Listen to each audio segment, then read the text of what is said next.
ಸಾವಿರ ಜನ್ಮದ ಪುಣ್ಯವು ಏನು ನಾನೀ ನಾಡಲ್ಲಿ ಚಲಿಸಿರುವೆ. ತಪಸ್ಸಿನ ಫಲವೋ ಹಿರಿಯರ ವರವೋ, ತಪಸ್ಸಿನ ಫಲವೋ ಹಿರಿಯರ ವರವೋ, ನನ್ನೀ ನಾಡಲ್ಲಿ ಜನಿಸಿರುವೆ. ನಾಡಿಗೆ ಬಿಡುಗಡೆ ತರುವ, ಈ ನಾಡಿಗೆ ಬಿಡುಗಡೆ ತರುವ, ಈ ವೈರಿಯ ಬಡಿದಾಡಿಸುವ ಜನತೆಯ ನೆಮ್ಮದಿಯ ಶಾಂತಿಯ ಕೊಡಲು ಪ್ರಾಣವನ್ನೇ ಕೊಡುವೆ. ನಾನಿರುವುದೇ ನಿಮಗಾಗಿ, ನಾಡಿರುವುದೇ ನಮಗಾಗಿ, ಕಣ್ಣೀರೇಕೆ. Thank you very much.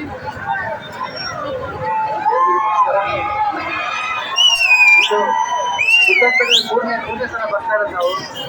ಒಂದು 2014 ನೆಕ್ಸ್ಟ್ 2023 ಬೇರೆ ಗೋಪಾಲ್ ಇದಕ್ಕೆ ಬಂದಿದ್ದು. ತುಂಬ ಚೆನ್ನಾಗಿತ್ತು.